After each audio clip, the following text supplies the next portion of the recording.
नमस्कार, बात करते हैं साहित्य के इतिहास के बारे में। अब साहित्य का इतिहास क्या होता है, पहले उसके बारे में समझ लेते हैं। या साहित्य के इतिहास में हम किन चीज़ों का अध्ययन करते हैं। साहित्य के इतिहास में हम प्राकृतिक घटनाओं और मानवीय क्रियाकलापों के स्थान पर साहित्यिक रचनाओं का अध्ययन करते हैं ऐतिहासिक दृष्टिकोण से। ये बात ध्यान रखना। अब बात करते हैं साहित्य इतिहास की कुछ परिभाषाएं, जिनमें दो परिभाषाएं महत्वपूर्ण हैं। एक है आचार्य रामचंद्र शुक्ल की और एक है डॉक्टर नगेंद्र की।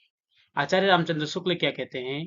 प्रत्येक देश का साहित्य वहां की जनता की चित्तवृत्तियों का सच्चित प्रतिबिंब होता है। तब यह निश्चित है कि जनता की चित्तवृत्तियों में परिवर्तन के साथ साथ साहित्य के स्वरूप में भी परिवर्तन होता चला जाता है। आदि से अंत तक इन्हीं चित्तवृत्तियों की परंपराओं को परखते हुए साहित्य परंपरा के साथ उनका सामंजस्य दिखाना ही साहित्य का इतिहास कहलाता है।